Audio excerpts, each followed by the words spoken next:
हाँ दोस्तों, आज हम आपके लिए स्टेट बैंक का एक ऐसा ज़बरदस्त फंड लेकर आए हैं जो कि आपको बहुत अच्छा रिटर्न बना के दे सकता है, बहुत अच्छा पैसा बना के दे सकता है।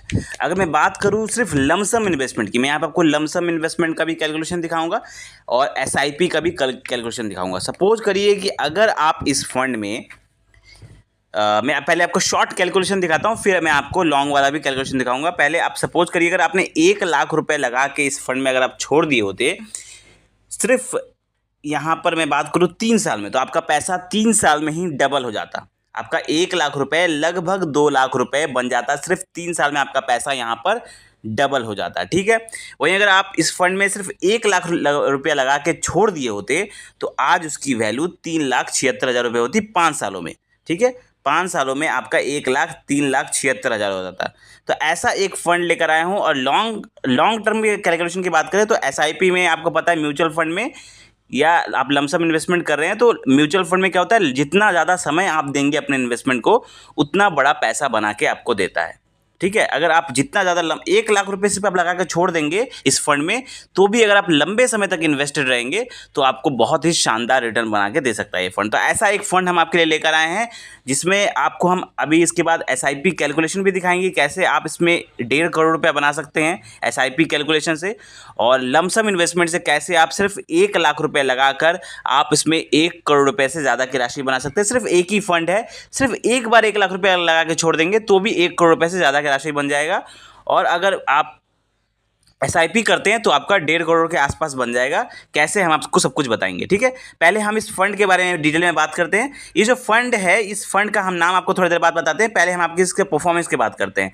अगर हम इसका एवरेज परफॉर्मेंस देखिए, स्टेट बैंक का एक फंड है, शानदार फंड है, और अगर इसका हम परफॉर्मेंस की बात करें तो इस फंड ने 27% का रिटर्न दिया है। जब से ये मार्केट में आया है तब से की मैं बात कर रहा हूँ, जब से ये मार्केट में आया इस फंड ने 27% का रिटर्न दिया है। ठीक है, चलिए अब अगर हम बात करें पिछले, अगर हम 1 साल की बात करें तो इस फंड ने 45% का रिटर्न दिया है पिछले 1 साल में।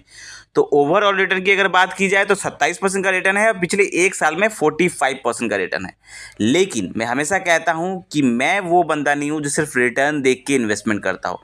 आपको सिर्फ रिटर्न देख के इन्वेस्टमेंट नहीं करना, आपको उस फंड का पूरा एनालिसिस जानना ज़रूरी है। ठीक है, अब मैं आपको बता दूं इस फंड का अगर हम बात करें तो सबसे यहाँ पर फंड साइज का देखा जाए तो 30,000 CR के आसपास का फंड साइज है। एनएवी फिलहाल इसकी 204 रुपये के आसपास चल रही है और इसमें आप मिनिमम 500 रुपये की भी एसआईपी कर सकते हैं। इसकी होल्डिंग्स की अगर हम बात करें, देखिए आप जब किसी फंड में चूज़ करने जाए कि मुझे किस फंड में सेलेक्ट करना है, किस फंड में मुझे इन्वेस्टमेंट करना है, तो आपको सबसे पहले उस फंड का देखना चाहिए होल्डिंग्स, मतलब कि किन किन कंपनीज में इस फंड ने पैसा लगाया है। जब आप होल्डिंग्स चेक करेंगे तो आपको मोटा मोटा अंदाज़ा हो जाता है कि वो फंड कैसा परफॉर्म कर सकती है आने वाले टाइम पर, क्योंकि जैसा उसका इन्वेस्टमेंट रहेगा, किन किन स्टॉक्स में उन्होंने पैसा लगाया है, वैसे ही आपका रिटर्न भी बनेगा। तो यहाँ पे अगर हम होल्डिंग्स की बात करें, टोटल 55 कंपनीज में का पैसा जा रहा है।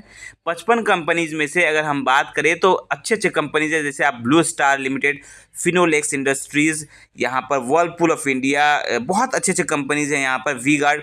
तो यहाँ पर बहुत अच्छे अच्छे ढंग से इन्होंने यहाँ पर होल्डिंग्स चूज़ की गई है। तो अच्छी कंपनीज है यहाँ पर, अच्छा तगड़ा होल्डिंग्स है। वही अगर हम बात करें इनके इक्विटी सेक्टर में, अगर कितना पैसा इनका इक्विटी सेक्टर में जा रहा है, होल्डिंग एनालिसिस कितना है, तो आप अगर इस फंड का होल्डिंग एनालिसिस चेक करेंगे तो देखेंगे 92% से ज़्यादा पैसा इनका इक्विटी मार्केट में इन्वेस्ट हो रहा है, जो कि बहुत अच्छी बात है। किसी फंड का ज़्यादातर पैसा अगर इक्विटी मार्केट में इन्वेस्ट रहेगा, वर्क में रहेगा, इन्वेस्टेड रहेगा, तो उतना ही अच्छा रिटर्न बनाने के उनके पास चांसेस रहते हैं। कैश में उनके पास 7% के आसपास है और 92% के आसपास उनका इक्विटी सेक्टर है। चलिए अब हम देखते हैं जो 92% इक्विटी सेक्टर उनमें लगाया है, उनमें उन्होंने किन सेक्टर में पैसा लगाया है। तो ये देखना भी बहुत ज़रूरी है कि आपका जो आप देख रहे हैं कि उस फंड ने इतना पैसा लगाया है इक्विटी मार्केट में, शेयर मार्केट में, तो कहाँ कहाँ किन किन सेक्टर को इन्होंने कवर किया है। तो आपके स्क्रीन पर दिख रहा होगा इनका इक्विटी सेक्टर, देखिए सर्विसेज में 17%, कंज्यूमर में 14%, फाइनेंस सेक्टर में 14%, कैपिटल में 12%, कंज्यूमर में 10%, कंस्ट्रक्शंस में 10%, केमिकल्स में 10% एंड मेटल्स में 5%। देखिए आप कितने अच्छे ढंग से इन्होंने ऑलमोस्ट हर अच्छे सेक्टर को इन्होंने कवर किया हुआ है। जो सेक्टर इंपॉर्टेंट है उन सेक्टर को इन्होंने कवर किया हुआ है। अब उनका एक और चीज़ आपको देखना चाहिए, वो है एक्सपेंस रेशियो। कितना एक्सपेंस रेशियो है ये भी देखना ज़रूरी है। तो हमेशा देखिए एक्सपेंस रेशियो 1% से ज़्यादा नहीं होना चाहिए। इस फंड का एक्सपेंस रेशियो 0.65% का है, जो कि बिल्कुल सही है। ठीक है, एक्सपेंस रेशियो भी कम है, फंड भी सही है। हर हिसाब से आपको यहाँ पर सही फंड देखने को मिलेगा। वहीं पर अगर हम इनके बात करें इनके फंड मैनेजर की, तो उनका नाम है मिस्टर मोहन लाल। तो ये इनके फंड मैनेजर है, काफ़ी ज़्यादा एक्सपीरियंस फंड मैनेजर है और अच्छा इन्होंने परफॉर्मेंस दिया है अभी तक। तो अब हम बात करते हैं इस फंड का नाम आप बताते हैं, उसके बाद हम आपको कैलकुलेशन दिखाते हैं। तो हमने आपको फंड का एनालिसिस बता दिया। अब ये फंड का नाम आप देखिए, आपके स्क्रीन में दिख रहा होगा, SBI स्मॉल कैप फंड। ये स्टेट बैंक का स्मॉल कैप फंड है, बहुत ही शानदार फंड है स्टेट बैंक का, और इसने बहुत तगड़ा और अच्छा रिटर्न बना के दिया अपने इन्वेस्टर को।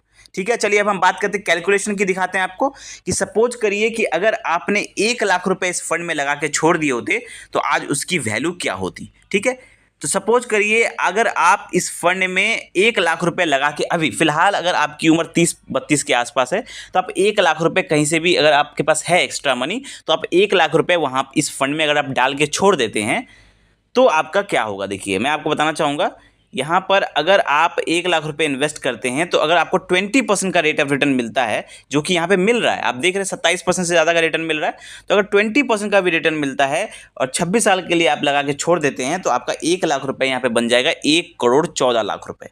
ये तो हो गया आप एक बार में अगर लगा के छोड़ देते हैं। ठीक है, वहीं पर अगर हम इसके SIP कैलकुलेशन की तरफ जाएं तो SIP कैलकुलेशन में आप देखिए, अगर आप यहाँ पर 5,000 रुपये की SIP करते हैं इस फंड में, ज़्यादा नहीं, सिर्फ 5,000 रुपये की SIP करते हैं इस फंड में, और यहाँ पर सेम वही अगर हम रिटर्न एक्सपेक्ट करते हैं 20% का, जबकि इस फंड ने 27% का रिटर्न दिया है एवरेज, फिर भी हम 20% का रिटर्न पकड़ते हैं।